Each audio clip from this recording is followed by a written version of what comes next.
കർത്താവിൻ്റെ പരിശുദ്ധമായ നാമം ഇന്നേക്കും വാഴ്ത്തപ്പെടുമാറാകട്ടെ. ഇവിടെ ഉള്ളതായിരിക്കുന്ന ദൈവജനത്തോട് ചേർന്ന് ഞങ്ങൾക്കും കർത്താവിനെ ആരാധിക്കുവാനായിട്ട് സ്വർഗ്ഗത്തിലെ ദൈവം സഹായിച്ച വലിയ കൃപകൾക്കായി നന്ദിയോടുകൂടെ സ്തോത്രം ചെയ്യുന്നു. ഈ സ്ഥലം സഭയിലെ എൽഡേഴ്സിനും അതുപോലെ എല്ലാ സഹോദര സഹോദരന്മാർക്കും കർത്താവായ യേശുക്രിസ്തുവിന്റെ നാമത്തിൽ എൻ്റെ സ്നേഹവന്ദനങ്ങൾ പ്രാരംഭമായിട്ട് അറിയിക്കണം. എൻ്റെ പേര് പറഞ്ഞതുപോലെ പോൾ മാത്യു. ഞങ്ങൾ പാലക്കാട് ജില്ലയിൽ മണ്ണാർക്കാട് പ്രദേശങ്ങളിൽ പ്രവർത്തിച്ചുകൊണ്ടിരിക്കുന്നു. അവിടെ അടുത്ത് ചേരംകുളം ബ്രഹ്മസഭയിൽ കർത്താവിനെ ആരാധിക്കുകയും ശുശ്രൂഷ ചെയ്യുകയും ചെയ്തു വരും. ചേരംകുളം ബ്രദറിൻ അസംബ്ലി കഴിഞ്ഞ 10 വർഷത്തോളമായി ആ പ്രദേശത്ത് അസംബ്ലിയിൽ കർത്താവിനെ സേവിച്ചു വരുന്നു. ഞാനും ഭാര്യയും ഒരു യാക്കോബായ കുടുംബത്തിൽ നിന്ന് രക്ഷിക്കപ്പെട്ട് വേർവിട്ട് വന്നതാണ്. ഞങ്ങളുടെ സ്വദേശം ശരിക്കും എറണാകുളം ഡിസ്ട്രിക്റ്റിൽ കടമറ്റമാണ്. കടമറ്റം പള്ളി ഒക്കെ ആ ഇടവകയായിട്ട് ഞങ്ങളുടെ പിതാക്കന്മാരെ ആ നിലയിൽ മുമ്പോട്ട് പോയി. എന്നാൽ ഞങ്ങളുടെ അപ്പച്ചൻ ഇടുക്കി ജില്ലയിലെ അടിമാലിയിലേക്ക് കുടിയേറി. ഞാനൊക്കെ ജനിച്ചു വളർന്നത് അടിമാലിയിലാണ്. ഞങ്ങൾ ആ പാരമ്പര്യത്തിൽ അങ്ങനെ മുൻപോട്ട് പോവുകയും എല്ലാ വർഷവും കടമറ്റം പള്ളിയിൽ പോയി അതിൻ്റെ നേർച്ച കാഴ്ചകളൊക്കെ ചെയ്ത് അങ്ങനെ മുൻപോട്ട് പോയിക്കൊണ്ടിരിക്കുന്ന സന്ദർഭത്തിൽ കൃപയാൽ സുവിശേഷം കേൾക്കുവാനും രക്ഷിക്കപ്പെടുവാനുമായിട്ട് കർത്താവ് കൃപ ചെയ്തു. ഞങ്ങളുടെ ദേശം എന്ന് പറയുന്നത് യാക്കോബായ കത്തോലിക്ക മാത്രം കുടിയേറി പാർക്കുന്നതായിരിക്കുന്ന ഒരു ഗ്രാമപ്രദേശമാണ്. അവിടെ കുറച്ച് ഹിന്ദുക്കൾ മാത്രമേ ഉള്ളൂ. അപ്പോൾ ഞങ്ങളൊക്കെ ധരിച്ചിരിക്കുന്നത് ഏറ്റവും വലിയ സഭ എന്ന് പറയുന്നത് അന്ത്യോക്യയിൽ നിന്ന് വന്ന് യാക്കോബായാണ് സ്വർഗത്തിലേക്ക് പോകുന്നത് എന്നുള്ളതായിരിക്കുന്ന ചിന്തയിൽ ഒക്കെ മുമ്പോട്ട് പോവുകയും അതുകൊണ്ട് മറ്റു സഭക്കാരൊന്നും അവിടെ അങ്ങനെയുള്ളതായിരിക്കുന്ന ഒരു പ്രവർത്തനങ്ങളും നടത്തുവാനായിട്ട് അങ്ങനെ അനുവദിക്കാറില്ല. മർത്തോമയോ അല്ലെങ്കിൽ അങ്ങനെയുള്ളതായിരിക്കുന്ന മറ്റൊരു വിവാഹക്കാരെയും അനുവദിക്കാറില്ല. എന്നാൽ കൃപയാൽ അവിടെ സുവിശേഷം എത്തിക്കുവാനായിട്ട് കർത്താവിന്റെ ദാസൻ ചാട്ടപ്പിള്ളാശാൻ ആ ദേശത്ത് 1 വർഷം വന്ന് താമസിച്ചു. ആദ്യകാലങ്ങളിൽ 1982-83 കാലഘട്ടങ്ങളിൽ അദ്ദേഹം കുടുംബമായിട്ട് വന്ന് താമസിക്കുകയും അവിടെ പ്രവർത്തിക്കുകയും ചെയ്തു. അതിൻ്റെ ഫലമായി എനിക്കും രക്ഷിക്കപ്പെടുവാനായിട്ട് കർത്താവിടെയായി. അങ്ങനെ എൻ്റെ ഒരു കൂട്ടു സഹോദരൻ 82-ൽ രക്ഷിക്കപ്പെട്ടു. 83-ൽ ഏപ്രിൽ മാസം 2-ാം തീയതി രക്ഷിക്കപ്പെടുവാനായിട്ട് കർത്താവ് എനിക്കും കൃപ ചെയ്തു. വളരെ പ്രതികൂലമായ സാഹചര്യങ്ങളിൽ കൂടെ കടന്നുപോയിരുന്നു. ദേശത്ത് മറ്റൊരു നിലയിലുള്ളതായിരിക്കുന്ന സുവിശേഷ പ്രവർത്തനങ്ങളോ അങ്ങനെയുള്ള ഒരു കാഴ്ചപ്പാടോ ഉണ്ടായിട്ടില്ല. ഞങ്ങളുടെ ഭവനത്തിലില്ല. ആ പാരമ്പര്യത്തിൽ തുടർന്നുകൊണ്ടിരിക്കുകയാണ്. അപ്പോൾ എൻ്റെ വീട്ടിൽ നിന്ന് ആദ്യമായിട്ട് ഞാൻ വിശ്വാസത്തിൽ വന്നപ്പോൾ ആ നിലയിൽ ഒത്തിരി പ്രതികൂലങ്ങളുണ്ടായി. എന്നാലും ദൈവം നിലനിർത്തി അങ്ങനെ മുമ്പോട്ട് പോകുവാനായിട്ട് കർത്താവ് സഹായിച്ചു. തുടർന്ന് വീട്ടിൽ നിന്ന് അമ്മയും അതുപോലെ ഒരു സിസ്റ്ററും വിശ്വാസത്തിലേക്ക് വരുവാനായിട്ടിടയായി. മറ്റു 2 പേര് വിവാഹം കഴിച്ചയച്ചിരുന്നു. പിന്നീട് ജ്യേഷ്ഠനും. ഞങ്ങൾ 5 മക്കളാണ്. എല്ലാവരും ഇന്ന് ദൈവഭാഗത്തുണ്ട്. അതോർത്ത് ദൈവത്തെ സ്തുതിക്കുന്നു. ആ പ്രതികൂലങ്ങളുടെ മധ്യത്തിലൊക്കെ ദൈവം അവിടെ സഹായിച്ചു. പിതാവോ മരിച്ചുപോയി, വിശ്വാസത്തിലേക്ക് വന്നില്ല, മരിച്ചുപോയി. എങ്കിലും ദൈവം ഞങ്ങളെ സഹോദരങ്ങളൊക്കെയും വിശ്വാസം നിലനിൽക്കുവാനും ഞങ്ങളുടെ സ്വന്തം ദേശത്ത് പ്രവർത്തിക്കുവാനും അവിടെ ഒരു സഭ കൂടി ഉണ്ടാകുവാനും ഒക്കെ കർത്താവ് സഹായിച്ചു. എൻ്റെ കൂട്ടുസഹോദരനാണ് അവിടെ സുവിശേഷകനായിട്ട് പ്രവർത്തിക്കുന്നത്. 89-ൽ ഞങ്ങളുടെ വിവാഹം കഴിഞ്ഞു. 90-ൽ കർത്താവിൻ്റെ വേലയ്ക്കായി കർത്താവ് വേർതിരിച്ചു. 90-ൽ ഞാൻ വടക്കേ ഇന്ത്യയിൽ YMF-ന്റെ പ്രവർത്തനത്തോടെ ബന്ധത്തിൽ ചില മാസങ്ങൾ അവിടെ ആയിരുന്നു. അവിടെ വെച്ചാണ് സുവിശേഷ വേലയ്ക്കായി കർത്താവ് വേർതിരിച്ചത്. അതിന് മുൻപ് ദൈവവിളി ഉണ്ടായിരുന്നെങ്കിലും പല കാരണങ്ങൾ പറഞ്ഞെങ്കിലും ഒഴിവായി മാറിക്കൊണ്ടിരിക്കുമ്പോൾ ദൈവം അവിടെ വെച്ച് വേർതിരിക്കുകയും ദൈവവേലയ്ക്കായി സമർപ്പിക്കുവാനായിട്ട് ഇടയായി തീരുകയും ചെയ്യും. അങ്ങനെ സന്തോഷകരമായി മുൻപോട്ട് പോകുന്നു. മുൻപോട്ട് പോയിക്കൊണ്ടിരിക്കുന്ന കാലഘട്ടത്തിൽ കർത്താവിൻ്റെ വേലയ്ക്കായി അട്ടപ്പാടിയിലേക്ക് പോകുവാനായിട്ടുള്ള കാഴ്ചപ്പാട് അല്ലെങ്കിൽ ദൈവവിളി ഉണ്ടായി. അങ്ങനെ പോകാനായിട്ടുള്ളതായിരിക്കുന്ന സാധ്യതകൾ നിലയിൽ ഞങ്ങൾക്കുണ്ടായിരുന്നില്ല. പല വിധത്തിലുള്ളതായിരിക്കുന്ന പ്രയാസങ്ങൾ ഉണ്ടായിരുന്നു. ഞങ്ങളുടെ കുടുംബത്തിൽ, 2 കുടുംബത്തിൽ നിന്നും പല ബുദ്ധിമുട്ടുകൾ നേരിട്ടു. അങ്ങനെയുള്ള ദൂര സ്ഥലത്തേക്ക് പോവുക അട്ടപ്പാടിയെ സംബന്ധിച്ച് പറഞ്ഞാൽ വളരെ മലകളും കുന്നുകളും നിറഞ്ഞതായിരിക്കുന്ന, ഗോത്രവർഗ്ഗക്കാർ ഉള്ളതായിരിക്കുന്ന, അത്ര സൗകര്യങ്ങളില്ലാത്തതായിരിക്കുന്ന ഒരു ദേശമാണ്. അങ്ങനെയുള്ള ഒരു ദേശത്തേക്ക് ഇത്രയും ദൂരേട്ട് 2 ചെറിയ കുഞ്ഞുങ്ങളുമായിട്ട് പോവുക എന്നുള്ളത് ചില പ്രയാസമുള്ളതായിരിക്കുന്ന കാര്യമാണ്. എന്നാൽ ആ ദേശത്ത്, അവിടെ നിന്ന് സ്വന്തം ദേശത്ത് പ്രവർത്തിക്കുവാനും ഇടയായി തീർന്നു. തുടർന്ന് 1993 ദൈവം അത്രമാത്രം ദൈവാത്മാവ് പ്രേരണ തന്നതനുസരിച്ച് ഞങ്ങൾ സുവിശേഷ വേലയ്ക്കായി അട്ടപ്പാടിയിലേക്ക് പോകുവാനായിട്ട് കർത്താവ് സഹായിച്ചു. ഞങ്ങൾക്ക് 2 കുഞ്ഞുങ്ങളുണ്ടായിരുന്നു. മൂത്തത് മോള് കെസിയ, ഇളയത് മോന് ഇമ്മാനുവൽ. മോൾക്ക് 3 വയസ്സും മോന് 1 വയസ്സും മാത്രമേ പ്രായമുണ്ടായിരുന്നുള്ളൂ. അപ്പോൾ ഈ 2 കുഞ്ഞുങ്ങളുമായിട്ട് ഇത്രയും ദൂരം പോകുന്നുള്ളത് ബുദ്ധിമുട്ടുകാരായ ഒരു പ്രശ്നമാണെങ്കിലും ദൈവം അതിന് വേണ്ടതായിരിക്കുന്ന ആലോചന തന്നു. പോകുവാനായിട്ടുള്ളതായിരിക്കുന്ന ദൈവസന്നിധിയിൽ ഞങ്ങൾ സമർപ്പിച്ചു.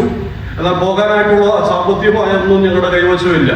എങ്ങനെ പോകും എന്നുള്ളത് ഞങ്ങൾക്ക് അറിയില്ല. പക്ഷേ ദൈവം അത്രമാത്രം നിർബന്ധമായിട്ട് സംസാരിക്കുന്നത് കൊണ്ട് പോകാതിരിക്കാനും കഴിയില്ല.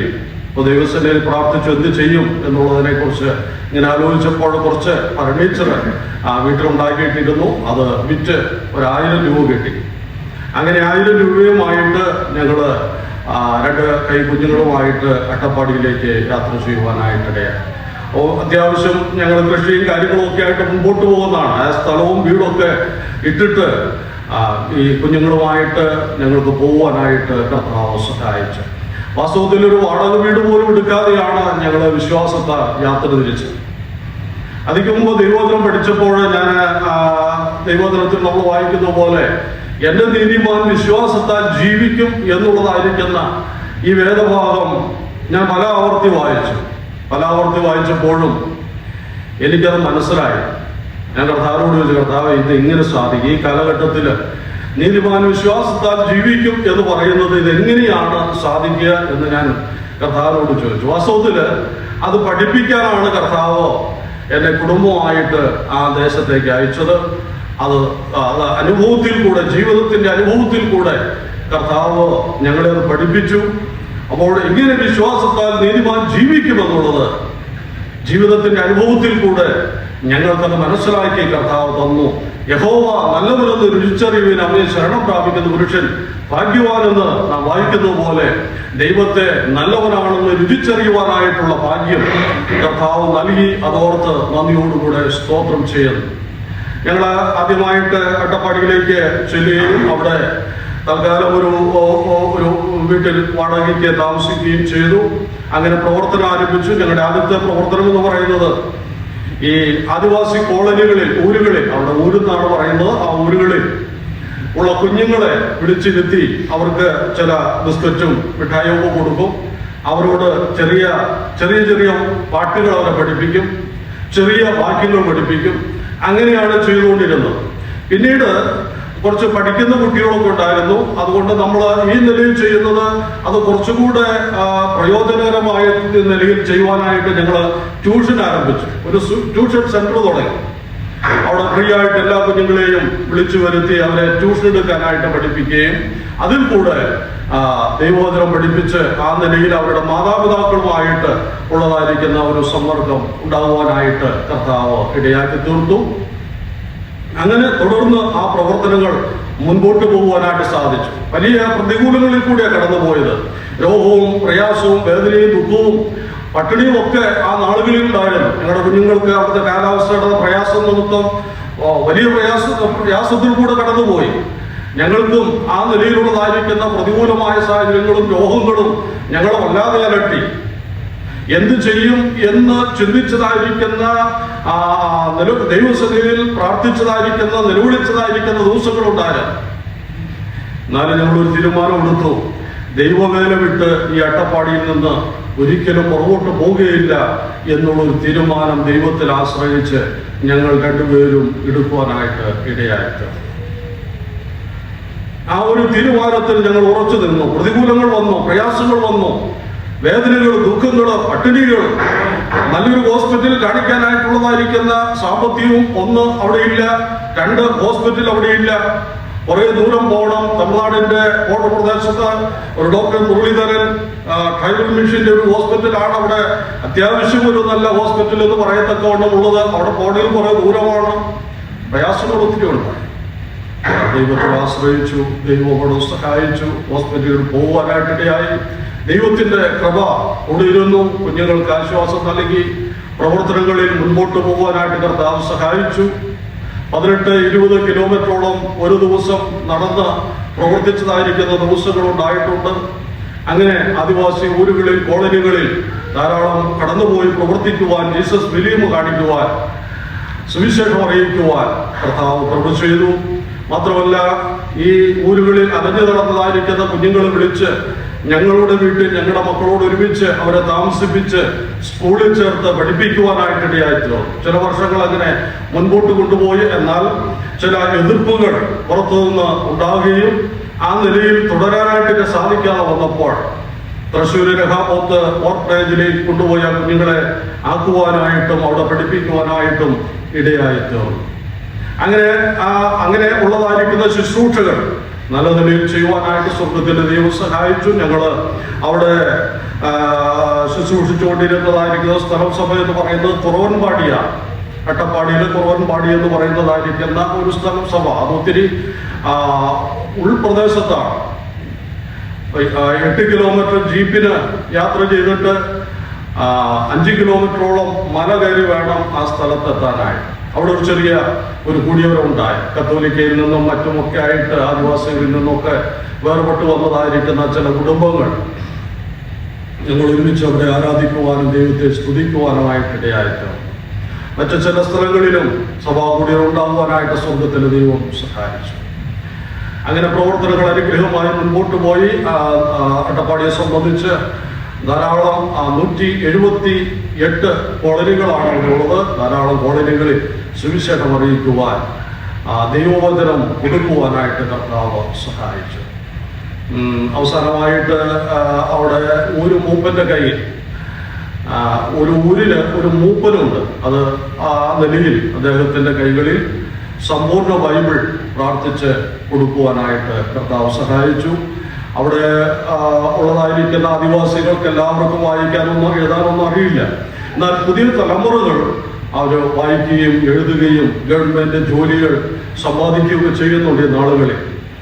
ആ കാലഘട്ടത്തിൽ ഒത്തിരി പ്രതികൂലങ്ങൾ ഉണ്ടായിരുന്നു. റോഡുകൾ ഉണ്ടായിരുന്നില്ല, കാലാവസ്ഥ ഒത്തിരി പ്രയാസമായിരുന്നു, വളരെ ബുദ്ധിമുട്ടുകൾ കടന്നുപോയെങ്കിലും ദൈവത്തിന്റെ വലിയ കൃപ ഞങ്ങൾക്ക് പ്രാപിക്കുവാനും ആ ശുശ്രൂഷകൾ നല്ല നിലയിൽ ചെയ്യുവാനും കർത്താവ് കൃപ തന്നു. അതോർത്ത് നന്ദിയോടുകൂടെ കർത്താവിനെ സ്തുതിക്കുന്നു. അത് ഇന്നും ധാരാളം സ്ഥലങ്ങളിൽ അത് ആ വചനം എത്തിക്കുവാനായിട്ടൊരു കാലത്ത് സാധിച്ചു. ഇന്ന് അതുപോലെയുള്ള സ്വാതന്ത്ര്യം ഇന്ന് ആദിവാസികളുടെ ഇടയിലില്ല. ഇന്ന് കുറെ ലിമിറ്റേഷനുണ്ട്. എന്നാൽ ആ കാലങ്ങളിൽ അത് ചെയ്യുവാനായിട്ട് സാധിച്ചതിൽ വളരെ സന്തോഷിക്കുകയും ദൈവത്തെ സ്തുതിക്കുകയും ചെയ്യുന്നു. ആ പ്രവർത്തനങ്ങളെ ഓർത്ത് തുടർന്നും പ്രാർത്ഥിക്കണം. അവിടെ ഉള്ളതായിരിക്കുന്ന ആദിവാസികൾ, അവർ 3 ഗോത്രങ്ങളാണ്. അട്ടപ്പാടിയെ സംബന്ധിച്ച് 3 ഗോത്രങ്ങളിലുള്ള ആദിവാസികളാണ് അവിടെ ഉള്ളത്. ഇരുളറുണ്ട്, കുറുമ്പർ, മുടുകർ, ഈ 3 ഗോത്രങ്ങളാണ് അട്ടപ്പാടിയിലുള്ളത്. അവിടെ ഉള്ളതായിരിക്കുന്ന ആളുകളിൽ ധാരാളം പേര് ഈ സത്യം മനസ്സിലാക്കിയിട്ടുണ്ട്. കുറച്ചുപേര് സഭകളിൽ മുൻപോട്ട് കടന്നു വരുന്നുണ്ട്. അവരെയൊക്കെ ഓർത്ത് തുടർന്നും ദൈവമക്കൾ പ്രാർത്ഥിക്കണമേ. പാലക്കാട് ജില്ലയ്ക്ക് വേണ്ടി പ്രാർത്ഥിക്കണം. ഞങ്ങൾ കൂടി വരുന്ന ചേർക്കുളം ബൃഹത്സഭ ഒരു ചെറിയ സഭയാണ്. ഞങ്ങൾ 8 കുടുംബങ്ങൾ മാത്രമുള്ളതായിരിക്കുന്ന ഒരു കുടിയൊരവാണ്. സഭയെ ഓർത്തും ദൈവമക്കൾ തുടർന്നും പ്രാർത്ഥിക്കണം. പാലക്കാട് ജില്ലയിൽ ഏകദേശം 30-ലധികം സഭകളും സുവിശേഷന്മാരും ഉണ്ട്. അവരെയും ഓർത്ത് ദൈവമക്കൾ പ്രാർത്ഥിക്കണമേ എന്ന് ഓർപ്പിക്കുന്നു. എൻ്റെ മോന് കുടുംബമായിട്ട് ഇവിടെ വയലിൽ താമസിക്കുന്നു. UT ഹോസ്പിറ്റലിൻ്റെ തെർമൽ പ്ലാന്റിൽ വർക്ക് ചെയ്യുന്നു. മോള് ലില്ലി, 2 കുഞ്ഞുങ്ങൾ അവർക്കുണ്ട്, സാറ ആൻഡ് മറിയ. അതുപോലെ ഞങ്ങളുടെ മോള് UK വർക്ക് ചെയ്യുന്നു, ഒരു കുടുംബസ്ഥയാണ്. അവൾക്കൊരു മോളുണ്ട്, ഹന്ന. ഞാൻ ഈ കഴിഞ്ഞ മാസം 1-ാം തീയതിയാണ് ഇവിടെ വന്നത്. ഈ മാസം 19-ാം തീയതി തിരിച്ചു പോകും. വൈഫ് ഒരു 3 മാസം മുമ്പ് വന്നു. ഞങ്ങൾ ഒരുമിച്ചാണ് ഈ 19-ാം തീയതി തിരിച്ചു പോകുന്നത്. തിരിച്ചുപോയി അവിടുത്തെ കർത്താവിന്റെ വേലയിൽ തുടരുവാനായിട്ട് ആഗ്രഹിക്കുന്നു. ദൈവത്തിൻ്റെ കൃപ ധാരാളമായിട്ട് ലഭിക്കുന്നതിന് വേണ്ടി ദൈവമക്കൾ പ്രാർത്ഥിക്കണം. ഇപ്പോൾ ഞങ്ങൾ ചെയ്യുന്നതായിരിക്കുന്ന പ്രവർത്തനങ്ങളെന്ന് പറയുന്നത് പരസ്യവും നടത്താറുണ്ട്. അതുപോലെ ഭവന സന്ദർശനങ്ങൾ, വ്യക്തിപരമായ നിലയിൽ സുവിശേഷം അറിയിക്കുന്നു. പിന്നെ സ്കൂളുകളിലും കോളേജുകളിലും ബൈബിളുകൾ എത്തിക്കുകയാണ്. സ്കൂളിൻ്റെ ലൈബ്രറികളിൽ, ഓരോ സ്കൂളിലും അതിൻ്റെ ലൈബ്രറികളിൽ സത്യവേദ പുസ്തകം എത്തിക്കണമെന്നുള്ളതായിരിക്കുന്ന ഒരു ദൈവാത്മാ പ്രേരണ എനിക്ക് ലഭിച്ചതുകൊണ്ട് ആ നിലയിൽ ചെയ്തുകൊണ്ടിരിക്കുന്നു. കുട്ടികൾക്കും ബുക്ക്ലെറ്റുകളും ട്രാക്റ്റുകളും കൊടുക്കുന്നു. ഇങ്ങനെയുള്ളതായിരിക്കുന്ന പ്രവർത്തനങ്ങൾ ഞങ്ങൾ ചെയ്തു വരുന്നു. എല്ലാ ദൈവജനവും പ്രത്യേകം പ്രാർത്ഥിക്കണമേ. ഇവിടെ കടന്നു വന്ന് നിങ്ങളോട് ഒരുമിച്ചായിരിക്കാൻ സ്വർഗത്തിൻ്റെ ദൈവം സഹായിച്ച എല്ലാ കൃപകൾക്കുമായി നന്ദിയോടുകൂടെ കർത്താവിനെ സ്തുതിക്കുകയും സ്തോത്രം ചെയ്യുകയും ചെയ്യും. ഞാൻ കഴിഞ്ഞ നാളുകളിൽ അന്വേഷിച്ചുകൊണ്ടിരുന്ന എൻ്റെ ഒരു കൂട്ട സുഹൃത്തുണ്ട്. കർത്താവ് പറഞ്ഞതുപോലെ നിങ്ങൾ അന്വേഷിപ്പിക്കുന്നാൽ കണ്ടെത്തും എന്ന് പറഞ്ഞതുപോലെ ഞാനിങ്ങനെ അന്വേഷിച്ചുകൊണ്ടിരുന്ന ഒരു കൂട്ട സുഹൃത്താണ് ബ്രദർ എഡ്വിൻ ജോസഫ്. ഞങ്ങളൊരു 25 വർഷങ്ങൾക്ക് മുമ്പ് ഒരു പരിചയമുണ്ട്. എന്നാൽ അത് കണ്ടിന്യൂ ചെയ്യാനായിട്ട് പിന്നൊന്നും കഴിഞ്ഞില്ല. ഞാനങ്ങനെ അന്വേഷിച്ചുകൊണ്ടിരിക്കുകയായിരുന്നു.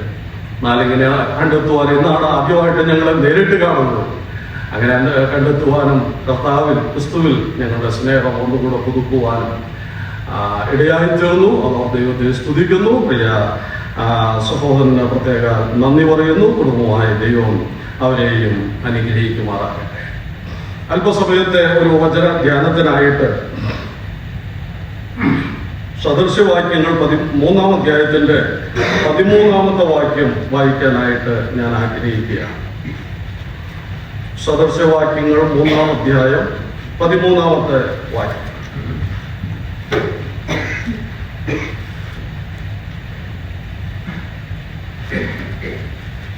ജ്ഞാനം പ്രാപിക്കുന്ന മനുഷ്യനും വിവേകം ലഭിക്കുന്ന നരനും ഭാഗ്യമാണ്. സ്തോത്രം. ഞാൻ ഈ ദിവസങ്ങളിൽ ദൈവവചനം പ്രാർത്ഥനയോടുകൂടെ വായിക്കുകയും ധ്യാനിക്കുകയും ചെയ്തപ്പോൾ ദൈവം എന്നോട് സംസാരിച്ചതായിരിക്കുന്ന ചില കാര്യങ്ങൾ നമുക്ക് ഒരുമിച്ച് പങ്കുവയ്ക്കുവാനായിട്ടാണ് ഞാൻ ആഗ്രഹിക്കുന്നത്. ഇതൊരു വലിയ പ്രസംഗമായിട്ടൊന്നും ആ നിലയിൽ കാണുന്ന നമ്മളൊരു വചന ധ്യാനമായിട്ട് ചില കാര്യങ്ങൾ ദൈവോദരത്തിൽ നിന്ന് ഒരുമിച്ച് ധ്യാനിപ്പാനായിട്ട് ഇടയായി തീരട്ടെ. അതിനായി ദൈവം നമ്മെ ഏവരെയും സഹായിക്കുമാറാകട്ടെ. സദൃശവാക്യങ്ങൾ വായിക്കുമ്പോൾ സദൃശവാക്യങ്ങളിലും സങ്കീർത്തനങ്ങളിലും ധാരാളം ഭാഗ്യവാന്മാരെ കുറിച്ച് നമുക്ക് കാണാനായിട്ട് സാധിക്കും. ധാരാളം ഭാഗ്യവാന്മാർ. അതിൽ സങ്കീർത്തനങ്ങളിൽ നമ്മൾ സാധാരണ നിലയിൽ പ്രധാനപ്പെട്ടതായിരിക്കുന്ന ഒരു ഭാഗ്യവാനാണല്ലോ 32-ാം സങ്കീർത്തനത്തിൽ നമ്മൾ വായിക്കുന്നത്. ലംഘനം ക്ഷമിച്ചും പാപം മറച്ചും കിട്ടിയ മനുഷ്യൻ ഭാഗ്യവാൻ. യഹോവ അകൃത്യം കണക്കിടാതെയും ആത്മാവിൽ കപടമില്ലാതെയും ഇരിക്കുന്ന മനുഷ്യൻ ഭാഗ്യവാൻ. ആ ഒരു വലിയ ഭാഗ്യ പദവിയിലേക്ക് നമ്മൾ കർത്താവ് കൊണ്ടുവന്നു. നാം ആ ഭാഗ്യത്തിലേക്ക് കടന്നു വരുവാനായിട്ട് ദൈവം കൃപ തന്നു.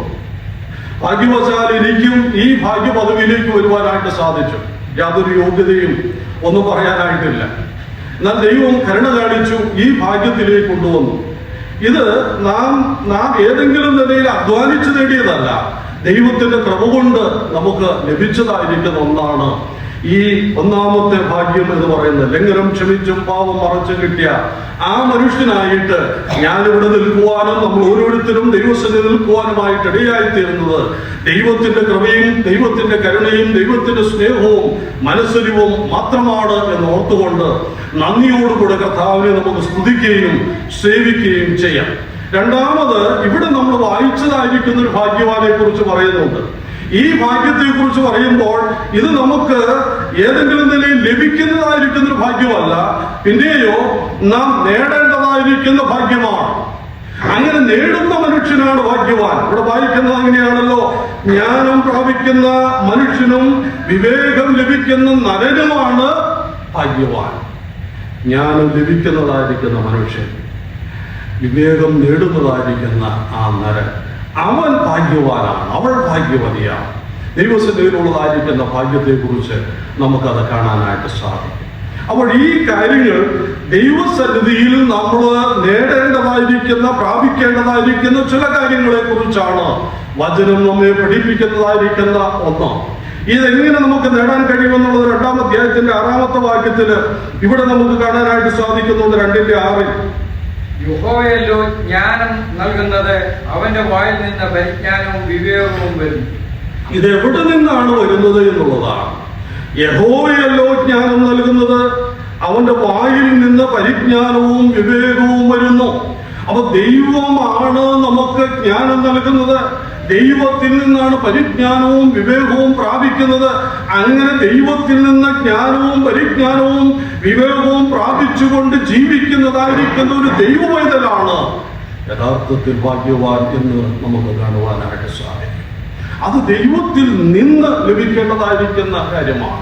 ദൈവത്തിൽ നിന്ന് പ്രാപിക്കേണ്ടതായിരിക്കുന്ന കാര്യമാണ്.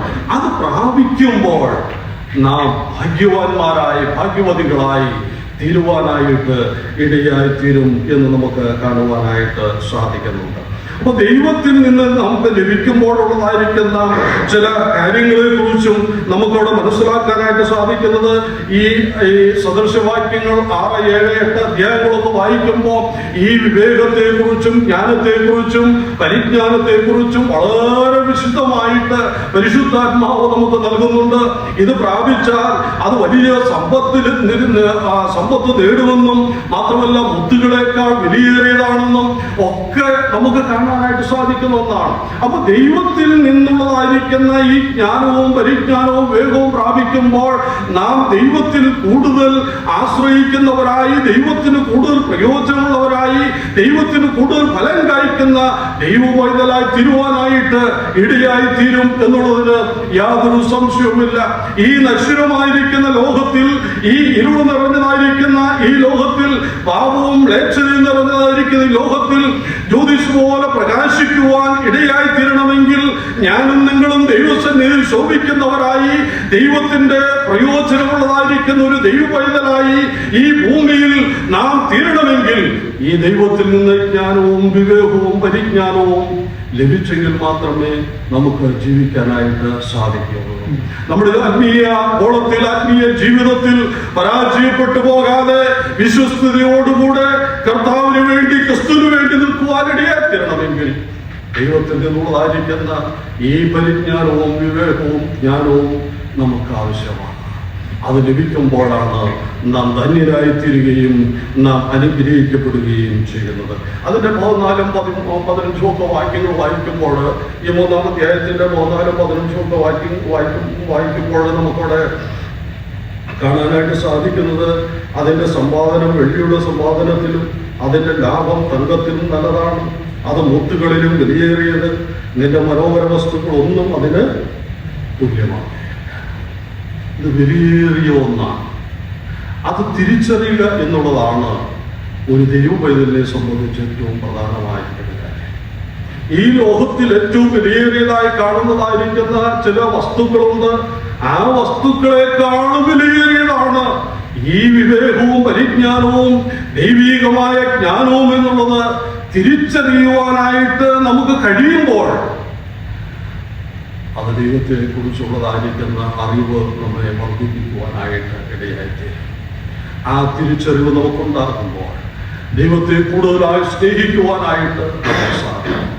ആ ദൈവികമായ പരിജ്ഞാനം നമുക്ക് വളരുമ്പോൾ ദൈവത്തെ നമുക്ക് യഥാർത്ഥമായി സ്നേഹിക്കുവാൻ, കൂടുതൽ സ്നേഹിച്ചുകൊണ്ട് ദൈവസന്നിധിയിൽ നമ്മെ തന്നെ സമർപ്പിച്ചുകൊണ്ട് ജീവിക്കാനായിട്ട് ഇടയായിത്തീരും എന്ന് നമുക്ക് കാണുവാനായിട്ട് സാധിക്കുന്നുണ്ട്. 1-2 കാര്യങ്ങൾ ഇതിനോട് ചേർത്ത് നമുക്ക് ഒന്ന് ചിന്തിക്കാം. ഇവിടെ കർത്താവിന്റെ വചനത്തിൽ നമ്മൾ വായിക്കുന്നത് ഈ പരിജ്ഞാനവും വിവേകവും ഈ ദൈവികമായ ജ്ഞാനവും നമുക്ക് ലഭിക്കുമ്പോൾ രൂപാന്തരപ്പെട്ട ഒരു ജീവിതത്തിന്റെ ഉടമയായി നമുക്ക് തീരുവാനായിട്ട് ഇടയായിത്തീരും. നാം റോമാലേഖനം 12-ാം അധ്യായത്തിൽ വായിക്കുന്ന ആ വേദഭാഗം നമുക്കറിയാം. നാം കർത്താവിന് പ്രസാദകരമായ ഒരു ജീവിതം അല്ലെങ്കിൽ യാഗമായി നമ്മുടെ ശരീരത്തെ സമർപ്പിക്കുക എന്നുള്ളതാണ്. അപ്പൊ നമ്മുടെ ശരീരങ്ങളെ ദൈവത്തിന് പ്രസാദമുള്ള ഒരു യാഗമായി സമർപ്പിക്കണം. മാത്രമല്ല ദൈവഹിതം തിരിച്ചറിയാനായിട്ട് നാം നമ്മെ തന്നെ അല്ലെങ്കിൽ രൂപാന്തരപ്പെടുത്തുക എന്നുള്ളതാണ്. അപ്പൊ ഇത് എങ്ങനെ സാധിക്കുമെന്നുള്ള ദൈവവചനം നാം ശരിയായ നിലയിൽ ഈ കാര്യങ്ങൾ പഠിക്കുമ്പോഴാണ് നമുക്ക് ഈ രൂപാന്തരപ്പെട്ടതായിരിക്കുന്ന ഒരു ജീവിതത്തിന്റെ ഉടമയായി നമുക്ക് ശരിയായ നിലയിൽ തീരുവാനായിട്ട് സാധിക്കുന്നത്. ഈ പരിജ്ഞാനവും ദൈവത്തിൽ നിന്ന് വരുന്നതായിരിക്കുന്ന ഈ ജ്ഞാനവും ഈ വിവേകവും നാം പ്രാപിക്കുമ്പോൾ നാം ശരിയായ നിലയിൽ കർത്താവിനെ കൂടുതൽ സ്നേഹിപ്പാനായിട്ട് ഇടയായിത്തീരും. അത് ഒന്ന് രണ്ട് സ്വഭാവവിശേഷങ്ങൾ നമ്മുടെ ജീവിതത്തിൽ ഉണ്ടായിരിക്കേണ്ടതും കൂടുതൽ വർദ്ധിച്ചു വരേണ്ടതുമായിരിക്കുന്ന ചില കാര്യങ്ങൾ നമുക്ക് ഒന്ന് നോക്കാം. യോഹന്നാന്റെ സുവിശേഷം 13-ാം അധ്യായത്തിന്റെ 34-35 വാക്യങ്ങൾ നമുക്കിതിനോട് ചേർത്തൊന്ന് വായിക്കുന്നത് നന്നായിരിക്കും. യോഹന്നാൻ 13:34-35. നിങ്ങൾ തമ്മിൽ തമ്മിൽ സ്നേഹിക്കണം എന്ന പുതിയൊരു കൽപ്പന ഞാൻ നിങ്ങൾക്ക് തരുന്നു. ഞാൻ നിങ്ങളെ സ്നേഹിച്ചതുപോലെ നിങ്ങളും തമ്മിൽ തമ്മിൽ സ്നേഹിക്കണം എന്ന് തന്നെ. നിങ്ങൾക്ക് തമ്മിൽ സ്നേഹമുണ്ടെങ്കിൽ നിങ്ങൾ എന്റെ ശിഷ്യന്മാരാകും എന്ന് എല്ലാവരും അറിയും. സ്തോത്രം. ഒന്ന് സ്നേഹത്തെ കുറിച്ചാണ്. സ്നേഹത്തെ കുറിച്ച് നമുക്ക് ധാരാളം കാര്യങ്ങൾ അറിയാം. നമ്മൾ പലപ്പോഴും വായിക്കുകയും ധ്യാനിക്കുകയും ചെയ്തിട്ടുള്ളതായിരിക്കുന്ന വേദഭാഗമാണ്. കർത്താവായിരിക്കുന്ന യേശുക്രിസ്തു പറഞ്ഞു, നിങ്ങൾ തമ്മിൽ തമ്മിൽ സ്നേഹിക്കണം. നിങ്ങൾ സ്നേഹിക്കുന്നു എങ്കിൽ എന്റെ ശിഷ്യന്മാരാണെന്ന് ലോകമറിയും എന്നുള്ളതാണ്. അപ്പൊ സ്നേഹം എന്നുള്ളത് ഏറ്റവും പ്രധാനപ്പെട്ടതായിരിക്കുന്ന ഒരു കാര്യമാണ്. അത് കർത്താവ് നമുക്ക് കാണിച്ചു തന്നതായിരിക്കുന്ന ഒന്നാണ്. അത് കർത്താവ് നമുക്ക് മാതൃകയാക്കി തന്നതായിരിക്കുന്ന ഒന്നാണ്. നമ്മുടെ ജീവിതത്തിൽ അത് മാതൃകയാക്കണം. അല്ലെങ്കിൽ നാം ക്രിസ്തു നമ്മെ സ്നേഹിച്ചതുപോലെ നാമും ഈ ഭൂമിയിൽ സ്നേഹിക്കണം എന്നുള്ളത് കർത്താവ് നമ്മെ പഠിപ്പിച്ചതായിരിക്കുന്ന കാര്യമാണ്. അങ്ങനെ സ്നേഹത്തെ കുറിച്ച് വലിയ കാര്യങ്ങൾ നമുക്ക് വചനത്തിൽ കാണുവാനായിട്ട് സാധിക്കുന്നുണ്ട്. ഈ സ്നേഹം എന്നുള്ളത് ദൈവം നമുക്ക് കാണിച്ചു തന്നതായിരിക്കുന്ന കാര്യമാണ്. നാം സ്നേഹിക്കേണ്ടവരാണ്. നാം സ്നേഹിക്കുന്നുവെങ്കിൽ ദൈവ കർത്താവിന്റെ ശിഷ്യന്മാരെന്ന് ലോകം അറിയുവാനായിട്ട് ഇടയായിത്തീരും.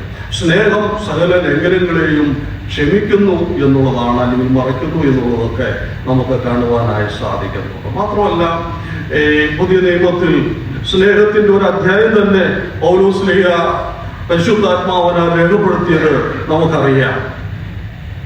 1 കൊരിന്ത്യർ 13-ാം അധ്യായത്തില് നമ്മൾ വായിക്കുന്നുണ്ട്, എനിക്ക് സ്നേഹമില്ല എങ്കിൽ ഞാൻ മുഴങ്ങുന്ന ചെമ്പോ സിരുമ്പെന്ന് കൈത്താളമോ അത്രേ.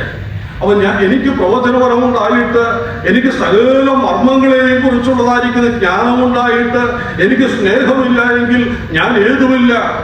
എനിക്കുള്ളതെല്ലാം അന്നദാനം ചെയ്താലും എന്റെ ശരീരം ചുടുവാനേൽപ്പിച്ചാലും എനിക്ക് സ്നേഹമില്ല എങ്കിൽ ഏതുമില്ല എന്നുള്ളതാണ്. അപ്പൊ സ്നേഹം ഏറ്റവും പരമപ്രധാനമായിട്ട് ഒരു ദൈവപൈതലിന്റെ ജീവിതത്തിൽ, എന്റെയും നിങ്ങളുടെയും ജീവിതത്തിൽ ഉണ്ടായിരിക്കേണ്ടതായിരിക്കുന്ന ഏറ്റവും വലിയ ഗുണങ്ങളിൽ ഒന്നാണ് എന്ന് നമുക്ക് കാണുവാനായി സാധിക്കും. പ്രിയ ദൈവമക്കളെ, നമ്മളിതിലാരും തികഞ്ഞവരല്ല. ഇവിടെ നിൽക്കുന്ന ഞാനും നമ്മളോ തികഞ്ഞവരായിരിക്കുന്ന വ്യക്തികളല്ല. പക്ഷേ അതിലേക്ക് വളരുവാനായിട്ട് നമ്മെ തന്നെ സമർപ്പിച്ചുകൊണ്ട് നമുക്ക് മുൻപോട്ട് പോകാം. ഈ ലോകത്തിൽ സ്നേഹിക്കുവാനായിട്ട് ദൈവം നമ്മെ ഏൽപ്പിച്ചിരിക്കുന്നതായിരിക്കുന്ന ഒന്നാണ്. ദൈവത്തിന്റെ കൽപ്പനയാണ്. ആ സ്നേഹത്തിൽ നമുക്ക് അന്യോന്യം വർദ്ധിച്ചു വരുവാനായിട്ട് ഇടയാകട്ടെ. ഒരു നിലകൾ അവസാനിപ്പിക്കുമ്പോൾ പറയുന്നു 3 കാര്യങ്ങളാണ് അവിടെ പറയുന്നത്: പ്രത്യാശ, അതുപോലെ സ്നേഹം, വിശ്വാസം. ഇതിൽ സ്നേഹമോ നിലനിൽക്കുന്നു. സ്നേഹമാണ് നിലനിൽക്കുന്നത്. ആ സ്നേഹത്തിൽ നമുക്ക് വളരാം. സ്നേഹത്തിൽ നമുക്ക് അന്യോന്യം വർദ്ധിച്ചു വരാം. സ്നേഹത്തിൽ നമുക്ക് അന്യോന്യം വർദ്ധിച്ചു വന്ന് ലോകത്തിൽ ക്രിസ്തുവിന്റെ ശിഷ്യന്മാരെന്ന് ലോകം അറിയുവാനായിട്ട് ഇടയായിത്തീരട്ടെ. എന്നെ ചിന്തിപ്പിച്ച ഒരു കാര്യം, അപ്പോസ്തല പ്രവൃത്തിയിൽ നമ്മൾ ഈ അന്ത്യോക്യ സഭയെ കുറിച്ച് വായിക്കുന്നുണ്ട്. ആദ്യമായിട്ട് ശിഷ്യന്മാർക്ക് ക്രിസ്ത്യാനികൾ എന്നുള്ള പേര് ലഭിച്ചതായിരിക്കുന്നത് അന്ത്യോക്യയല്ല. സാധാരണ നിലയിൽ യെരൂശലേമിലാണെന്നൊക്കെ വേണമെങ്കിൽ അങ്ങനെയൊക്കെയാണ് വരേണ്ടത്. പക്ഷെ അവിടെ കൊടുത്തത് എങ്ങനെയാണ്? പരിശുദ്ധാത്മാവ് അവിടെ നൽകിയത് അന്ത്യോക്യയല്ല. അവിടെ വിവിധ നിലകളിൽ നിന്ന് രക്ഷിക്കപ്പെട്ടു വന്നതായിരിക്കുന്ന ഒരു വലിയ കൂട്ടം ആളുകളുണ്ടായിരുന്നു. അവിടെ യവനന്മാരുണ്ടായിരുന്നു, യഹൂദന്മാരുണ്ടായിരുന്നു, മറ്റുള്ളതായിരിക്കുന്ന ആളുകളുണ്ടായിരുന്നു. ഇവരെല്ലാവരും കർത്താവിൽ ഏക മനസ്സുള്ളവരായി അവർ സ്നേഹത്തിൽ വർദ്ധിച്ചു വരുവാനായിട്ടിടയായി. അവിടെ നിന്ന് അത് ക്രിസ്ത്യാനികൾ എന്നുള്ളതായിരിക്കുന്ന പേര് ഉണ്ടാകുവാനായിട്ടിടയായി. പ്രിയമുള്ളവരെ, നമ്മളുടെ ക്വാളിറ്റി ഈ ഭൂമിയിലെ ക്വാളിറ്റി അല്ല ദൈവം നോക്കുന്നത്, നമ്മുടെ ഹൃദയവുമാണ് ദൈവം നോക്കുന്നത്. കർത്താവ് പറഞ്ഞു, ഹൃദയശുദ്ധിയുള്ളവർ ഭാഗ്യവാന്മാർ, അവർ ദൈവത്തെ കാണും. സ്തോത്രം. ഹൃദയശുദ്ധിയുള്ളവർ ഭാഗ്യവാന്മാർ, അവർ ദൈവത്തെ കാണും. ഏറ്റവും ശ്രേഷ്ഠം അവിടെയാണ്. അബ്രഹാമിനെ ദൈവം വിളിച്ചു. അബ്രഹാമിനെ വിളിച്ചിട്ട് കുറച്ച് കഴിഞ്ഞപ്പോ ദൈവം പറഞ്ഞതായിരിക്കുന്നൊരു കാര്യമുണ്ട്. നീ എൻ്റെ മുൻപാകെ നടന്ന് നിഷ്കളങ്കനായിരിക്കുക എന്നുള്ളത് വലിയ പ്രയാസമുള്ള ഒരു കാര്യമാണ്. ദൈവത്തിന്റെ മുൻപിൽ നടന്ന് നിഷ്കളങ്കനായിട്ട് തെളിയിക്കുക എന്നുള്ളതാണ്. ദൈവത്തിന്റെ മുൻപിൽ നടക്കുക, ജീവിക്കുക, എന്നിട്ട് എന്ത് ചെയ്യണം? നിഷ്കളങ്കനാണെന്ന് തെളിയിക്കണം. ആർക്ക് തെളിയിക്കണം? മനുഷ്യർക്കല്ല. മനുഷ്യർക്കാണെങ്കിൽ നമുക്ക് ഒത്തിരി പല കാര്യങ്ങളുണ്ടല്ലോ. ദൈവത്തിന്റെ മുൻപിൽ തെളിയിക്കുക. അഗ്നിജ്വാലയ്ക്കൊത്ത കണ്ണുള്ളവരായ സർവശക്തനായ ദൈവത്തിന്റെ മുൻപിൽ നിഷ്കളങ്കനായി ജീവിക്കുന്നു എന്നുള്ളത് തെളിയിക്കണം. ദൈവമക്കളെ, നമ്മുടെ ജീവിതം ദൈവത്തിന്റെ കരങ്ങളിലേക്ക് നമുക്ക് എത്തിക്കാം. ദൈവസന്നിധിയിൽ നമുക്ക് വിശ്വസ്തയോടുകൂടി ജീവിക്കാം. സ്നേഹത്തിൽ അന്യോന്യം വർദ്ധിച്ചു വരാം. സ്നേഹം സകല ലംഘനങ്ങളെയും ക്ഷമിക്കും. സ്നേഹം എല്ലാം പൊറുക്കുന്നു, സ്നേഹമെല്ലാം ക്ഷമിക്കുന്നു എന്ന് നമ്മൾ വായിക്കും. നമ്മുടെ ജീവിതത്തിൽ, എൻ്റെ ജീവിതത്തിലും നമ്മുടെ ഓരോരുത്തരുടെ ജീവിതത്തിൽ അത് വർദ്ധിച്ചു വരുവാനായിട്ട് നമ്മെ തന്നെ ദൈവകരങ്ങളിൽ നമുക്ക് താഴ്ത്തി സമർപ്പിക്കാം. അടുത്ത കാര്യം ഒരു വാക്യങ്ങൾ നമുക്ക് വായിക്കാം. താഴ്മ എന്നുള്ളതാണ്. ഇതിന്റെ 3-ാം അധ്യായത്തിന്റെ 7-ാമത്തെ വാക്യത്തിൽ നമ്മൾ വായിക്കുന്നുണ്ട്. സദൃശവാക്യം 3:7.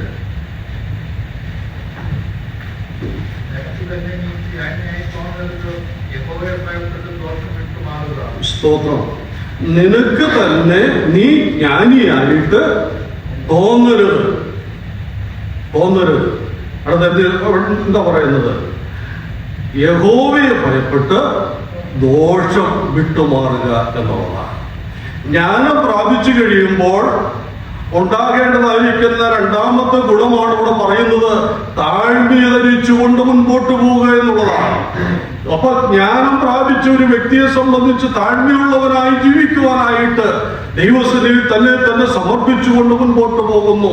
അവിടെ തനിക്ക് തന്നെ ജ്ഞാനിയാണെന്ന് തോന്നിക്കൊണ്ട് മുൻപോട്ട് പോവുകയല്ല, ദൈവസന്നിധിയിൽ സമർപ്പണമുള്ളവരായിട്ട് മുൻപോട്ട് പോകുന്നു. മത്തായിയുടെ സുവിശേഷം 18-ാം അധ്യായത്തിലേക്ക് വരുമ്പോൾ അവിടെ 11-ാം അധ്യായത്തിന്റെ 29-30 വാക്യങ്ങളിൽ നമ്മൾ ഇങ്ങനെ വായിക്കുന്നുണ്ട്. അധ്വാനിക്കുന്ന ഒരു ഭാരം ചുമക്കുന്ന ഏവരുമേ, നിങ്ങളെല്ലാവരും എൻ്റെ അരികിൽ വരുവിൻ, എന്റെ മുഖം ഞാൻ നിങ്ങളെ ആശ്വസിപ്പിക്കാം, എന്റെ മുഖം ഏറ്റുകൊണ്ട് എന്നോട് പഠിപ്പീൻ. ഞാൻ സൗമ്യതയും താഴ്മയും ഉള്ളവനാകുന്നു എന്നുള്ളതാണ് കർത്താവ് നമ്മളെ പഠിപ്പിക്കുന്ന ഒരു കാര്യം. അതാണ് കർത്താവ് താഴ്മയും സൗമ്യതയുമുള്ളവനായതുകൊണ്ട് ആ മുഖം ഏറ്റെടുത്ത് നമ്മുടെ ചുമലിലൊന്ന് വയ്ക്കുവാനായിട്ട് നാം നമ്മുടെ തലയൊന്ന് താഴ്ത്തിക്കൊടുത്താൽ ആ മുഖത്തിന്റെ ഒരറ്റം നമ്മുടെ ചുമലിൽ വയ്ക്കുവാനായിട്ടിടയായിത്തീരും. ക്രിസ്തുവിനോട് കൂടെ നടക്കുവാൻ സാധിക്കും. അങ്ങനെ ക്രിസ്തുവിനോട് കൂടെ നടക്കുമ്പോഴാണ് ഈ താഴ്മയും സൗമ്യതയും നാം പ്രാപിക്കുവാനായിട്ടിടയായത്. ഈ താഴ്മയെ കുറിച്ച് മറ്റു പല ഭാഗങ്ങളിൽ നമുക്ക് കാണുന്നുണ്ട്. നിങ്ങളോട് ദൈവം എതിർത്ത് നിൽക്കുന്നു, താഴ്മയുള്ളവർക്കോ കൃപ ലഭിക്കുന്നു. ദൈവമക്കളെ, താഴ്മ അത് നമ്മുടെ ജീവിതത്തിൽ ഏറ്റവും പ്രധാനപ്പെട്ട ഒന്നാണ്. ആ താഴ്മ ധരിച്ചുകൊണ്ട് നാം ജീവിക്കുമ്പോൾ ദൈവം നമ്മെ ധാരാളമായി അനുഗ്രഹിക്കുവാനും ഉയർത്തുവാനും ഇടയായി തീരുമെന്നുള്ളതിന് യാതൊരു സംശയവുമില്ല. കർത്താവിന് വഴിയൊരുക്കുന്നതായിരിക്കുന്ന സ്നാപക യോഹന്നാനെ കുറിച്ച് നമുക്കറിയാം. സ്നാപക യോഹന്നാൻ പറഞ്ഞു, എന്റെ പിന്നാലെ വരുന്നവന്റെ ചെരുപ്പിന്റെ വാറഴിപ്പാൻ ഞാൻ യോഗ്യനല്ല, അവനാണ് ഏറ്റവും ശ്രേഷ്ഠനായിരിക്കുന്ന മനുഷ്യൻ. ആ ക്രിസ്തുവിനെ വെളിപ്പെടുത്തുവാൻ, ക്രിസ്തുവിന് വേണ്ടി വഴിയൊരുക്കുവാൻ വന്നതായിരിക്കുന്ന സ്നാപക യോഹന്നാൻ പറഞ്ഞതാണ്. തന്നെ സമർപ്പിക്കുന്നതായിരിക്കുന്ന ജീവിതത്തിൽ ഒത്തിരി ബൈബിൾ വായിക്കുമ്പോൾ ഒത്തിരി കാര്യങ്ങൾ ഒത്തിരി നമുക്ക് കാണുവാനായിട്ട് സാധിക്കും. നമ്മുടെ ജീവിതത്തിലും ആ താഴ്മ ധരിച്ചുകൊണ്ട് ദൈവത്തിന് കൂടുതൽ പ്രസാദമുള്ളവരായി പ്രയോജനമുള്ളവരായി ഈ ലോകത്തിൽ നമുക്ക് ജീവിക്കാം. ഈ നുകം ഏൽക്കുക എന്ന് പറഞ്ഞാൽ അത് ഇച്ചിരി പ്രയാസമുള്ളതായിരിക്കുന്ന ഒരു കാര്യം. ഒരു അനുഭവം ഞാൻ പറയാം. ഞങ്ങൾക്ക് സാധാരണ ഈ നെൽകൃഷിയൊക്കെ ഉണ്ട്. നാട്ടിൽ പണ്ട് നെൽകൃഷി ഉണ്ടായിരുന്നു, ഇപ്പോൾ അതൊക്കെ നിർത്തി. അപ്പോൾ നെൽകൃഷിയുള്ളതായിരിക്കുന്ന സമയത്ത് ഈ കാളയെയോ പോത്തിനെയോ ഒക്കെ കൂട്ടി കെട്ടുന്നതായിരിക്കുന്ന ഒരു രീതിയാണ്. അപ്പോൾ ആദ്യം ഞങ്ങൾ ചെയ്യുന്നത് നല്ല ഇണക്കം വന്നതായിരിക്കുന്ന ഉഴുത് മറിച്ച് നല്ല ആ നിലയിൽ നല്ല എക്സ്പീരിയൻസ് ഉള്ളതായിരിക്കുന്ന ഒരു കാളയെയും മറ്റൊരു മൂരിക്കുട്ടനെയും കൂടെ ചേർക്കും. ആ കാളയുടെ ഇപ്പുറത്തെ മുഖത്തിൽ ഒരു മൂരിക്കുട്ടനെ വയ്ക്കും. അങ്ങനെയാണ് ഈ മൂരിക്കുട്ടനെ ഇങ്ങനെ തെളിയിച്ചു കൊണ്ടുപോകുന്നത്. അപ്പോൾ ഈ പുതിയ മുഖം വയ്ക്കുന്നതായിരിക്കുന്ന ഈ മൂരിക്കുട്ടൻ അങ്ങോട്ടും ഇങ്ങോട്ടൊക്കെ കിടന്ന് ചാടും. പക്ഷെ ഇത് മുഖം വെച്ച് കെട്ടിക്കഴിഞ്ഞാൽ ഇവൻ പുറത്തു പോവില്ല. എന്നാൽ ഇത് നല്ല പ്രാക്ടീസ് ഉള്ളതായിരിക്കുന്ന ഇപ്പുറം നിൽക്കുന്നതായിരിക്കുന്ന ഈ കാള ഇവൻ എത്ര കിടന്ന് ചാടിയാലും ഇത് അതിന്റെ ചാലിൽ കൂടെ കൃത്യമായി പോകും. അങ്ങനെ ദിവസങ്ങൾ കഴിയുമ്പോൾ ഈ മൂരിക്കുട്ടനും ശരിയായ പാതയിൽ കൂടെ സഞ്ചരിക്കുവാനായിട്ടിടയാണ്. ഞങ്ങൾ അങ്ങനെ കൃഷി ചെയ്യുന്നവരാണ്, ചെയ്തിട്ടുണ്ട്, ഞാനത് ചെയ്തിട്ടുണ്ട്. അപ്പോൾ ഇതാണ് അവിടെ കർത്താവ് പറഞ്ഞതായിരിക്കും. ചില കാര്യങ്ങളിൽ ഇത് ചേർത്ത് ചിന്തിക്കുമ്പോൾ എന്നെയും ചിന്തിപ്പിച്ച ഒരു കാര്യമാണ്. പലപ്പോഴും നമ്മൾ ഈ എക്സ്പീരിയൻസ് ഇല്ലാത്തതായിരിക്കുന്ന ആ മൂരിക്കുട്ടനെ പോലെ അങ്ങോട്ട് ചാടി ഇങ്ങോട്ട് ചാടിയൊക്കെ ചെയ്യും. പക്ഷെ ക്രിസ്തുവിൻ്റെ മുഖത്തിൻ്റെ ഒരറ്റം എൻ്റെ തോളിൽ വെച്ചാൽ ഞാൻ അത് ശരിയായ പാതയിൽ കൂടെ നടക്കാനായിട്ട് ഇടയായിത്തീരും. പ്രിയ മക്കളെ, നമ്മുടെ ജീവിതത്തിൻ്റെ യാത്രയിൽ പലപ്പോഴും നമുക്ക് അങ്ങോട്ടും ഇങ്ങോട്ടും ഒക്കെ ഉള്ളതായിരിക്കുന്ന പ്രതികൂലമായ സാഹചര്യങ്ങൾ നമ്മുടെ ജീവിതത്തെ തകർത്ത് കളയുന്ന നിലയിൽ വന്നാൽ താഴ്മയോടുകൂടെ സ്നേഹത്തോടുകൂടെ നാം കർത്താവിന് മുഖമേറ്റുകൊണ്ട് ജീവിക്കുമ്പോൾ നമ്മുടെ ജീവിതം ധന്യമായിത്തീരും. ഈ മുഖം ചില പ്രയാസമുള്ളൊരു കാര്യമാണ്. ഈ മുഖം വെച്ച് കെട്ടിയാൽ പിന്നെ ആ മുഖം അഴിക്കാതെ സ്വാതന്ത്ര്യമായി നടക്കാനായിട്ട് കഴിയുകയില്ല, സ്വാതന്ത്ര്യമായി ജീവിക്കാനായിട്ട് ഓടുവാനായിട്ട് കഴിയുകയില്ല. എന്നാൽ ക്രിസ്തുവിൻ്റെ മുഖത്തിൻ്റെ ഒരറ്റം നമ്മുടെ തോളിൽ വെച്ച് കൊടുത്ത് ആ മുഖത്തോട് ചേർന്ന് ക്രിസ്തുവിനോട് ചേർന്ന് നടന്നാൽ എത്രയോ അനുഗ്രഹിക്കപ്പെട്ട ജീവിതം വേറെയില്ല. പ്രിയ മക്കളെ, അത് അനുഭവിച്ചറിഞ്ഞവരാണ് ഞാൻ നിങ്ങൾ. നമ്മുടെ ജീവിതയാത്രയിൽ പ്രതികൂലങ്ങളിൽ, പ്രയാസങ്ങളിൽ, വേദനകളിൽ, ദുഃഖങ്ങളിൽ നാം കടന്നു പോകുമ്പോഴും ആ ക്രിസ്തുവിൻ്റെ സ്നേഹത്തിൻ്റെ കരം നമ്മെ താങ്ങി നടത്തി, നമ്മെ സഹായിച്ചു. അവൻ നമ്മെ അവിടെ നിന്ന് കരുതി. കർത്താവ് പറഞ്ഞു, എൻ്റെ ദുഃഖം മൃദുവും എൻ്റെ ചുമട് ലഘുവുമാകുന്നു. ഈ മൃദുവായിരിക്കുന്ന ലഘുവായിരിക്കുന്ന ചുമട് അത് വഹിക്കുവാൻ നമ്മെ തന്നെ ഏൽപ്പിച്ചു കൊടുക്കുമ്പോൾ, സമർപ്പിച്ചു കൊടുക്കുമ്പോൾ നമ്മുടെ ജീവിതം ധന്യമായിത്തീരും. നമ്മുടെ ജീവിതം ഏറ്റവും അനുഗ്രഹിക്കപ്പെട്ടതായിത്തീരും. കഴിഞ്ഞ കാലങ്ങളിൽ ആ മുഖത്തിൻ്റെ ഒരറ്റം ഏൽപ്പിച്ചു കൊടുക്കുവാൻ ഒരു പരിധിയുണ്ട്. ദൈവം എനിക്ക് കുടുംബമായി സാധിച്ചു. അതിൻ്റെ ഒരു നന്മയാണ്, അതിൻ്റെ ഒരു അനുഗ്രഹമാണ് ഞങ്ങൾ ഇന്ന് അനുഭവിക്കുന്നത്. പ്രതികൂലങ്ങളിൽ കൂടെ ഒത്തിരി കടന്നു പോയപ്പോഴും പതറിപ്പോകാതെ വിശ്വാസത്തിൽ ക്രിസ്തു നിലനിർത്തി, കർത്താവ് ചേർത്ത് പിടിച്ചു, താങ്ങി നടത്തി. ആ സ്നേഹം, അക്കരുതൽ ഏറ്റവും വിലപ്പെട്ടതായി ഞങ്ങളുടെ ജീവിതത്തിൽ ഞങ്ങൾ ഇന്നും പകർത്തുകയും കർത്താവെ സ്തുതിക്കുകയും ചെയ്യും. ഇവിടെ ഇരിക്കുന്ന പ്രിയ ദൈവങ്ങളെ, നിങ്ങൾക്കും ഇതുപോലെ ജീവിതത്തിൻ്റെ ഓരോ ഘട്ടങ്ങളിലും ദൈവം നിങ്ങളെ ചേർത്ത് പിടിച്ച, നിങ്ങളെ സ്നേഹിച്ച, നിങ്ങളെ കരുതിയ ഒത്തിരി അനുഭവങ്ങളുണ്ട്. ആ കർത്താവിനെ നമുക്ക് തുടർന്ന് സ്നേഹിക്കാം. അതിൻ്റെ നമ്മൾ വികസിക്കുകയും സർവശക്തന് വേണ്ടി കീഴിൽ പ്രാർത്ഥിക്കുകയും ചെയ്യുന്നതാണ്. യഹോവയെ കുറിച്ച് അവൻ്റെ സത്യവും ഒക്കെ ഞാൻ ആശ്രയിക്കുന്ന എൻ്റെ ദൈവവും എന്ന് പറയും. ആ ദൈവത്തിൻ്റെ ചിറകിൻ്റെ കീഴിൽ ആ മറവിൽ വസിച്ച, ആ സംരക്ഷണം പ്രാപിച്ച ഒരു വ്യക്തി ഒരിക്കലും പുറത്തു പോകുവാനായിട്ട് ആഗ്രഹിക്കുകയില്ല. പൗലോസ് പറഞ്ഞു, ഈ സ്നേഹത്തിൽ നിന്ന് വേർതിരിക്കുവാൻ ആർക്ക് കഴിയും? മരണമോ വാളോ പട്ടിണിയോ എന്തുമാകട്ടെ, ഈ സ്നേഹത്തിൽ നിന്ന് വേർതിരിക്കുവാൻ കഴിയില്ല. ഈ ദൈവത്തിൻ്റെ സ്നേഹത്തിൽ നമ്മെ കർത്താവ് ചേർത്തിരിക്കുക. നന്ദിയോടുകൂടെ സ്തോത്രം ചെയ്യാം. ഈ കർത്താവിനെ നമുക്ക് സ്നേഹിച്ചും സേവിച്ചും മാനിച്ചും ആശ്രയിച്ചും നമ്മുടെ ജീവിതയാത്രയിൽ നമുക്ക് മുൻപോട്ട് പോകാം. ദൈവം അതിനായി നമ്മെ ഓരോരുത്തരെയും സഹായിക്കട്ടെ. നിങ്ങളുടെ വലിയ പ്രാർത്ഥനയിൽ നിങ്ങളെയും ഈ ദൈവകൃപയിൽ നിന്ന് കർത്താവിന് കൂടുതൽ പ്രയോജനമുള്ളവരായി ശോഭിച്ചു വരുവാൻ, വർദ്ധിച്ചു വരുവാൻ, ചില ഫലങ്ങളെ കൂടെ കർത്താവിനായി തരുവാൻ ഞങ്ങളെ കർത്താവിനോട് ഉപയോഗിക്കുന്നതിന് വേണ്ടി നിങ്ങളുടെ വലിയ പ്രാർത്ഥനയിൽ എല്ലാപ്പോഴും ഓർക്കണമേ എന്ന് ഉറപ്പിച്ചുകൊണ്ട് ഇങ്ങനെ ഒരു അവസരം എനിക്ക് ഒരുക്കി തന്ന പ്രിയ എൻഡേഴ്സിനും സഭയിലെ വിശ്വാസികൾക്കും എല്ലാവർക്കും കർത്താവിന്റെ നാമത്തിൽ ഞങ്ങളുടെ ഹൃദയംഗമായ നന്ദിയും സ്നേഹവും അയച്ചുകൊണ്ട് ഞാൻ എൻ്റെ വാക്കുകൾ നിർത്തുന്നു. സർവശക്തനായ ദൈവം നിങ്ങളെല്ലാവരെയും അനുഗ്രഹിക്കുന്നതായി. ആമേൻ, ആമേൻ, ആമേൻ.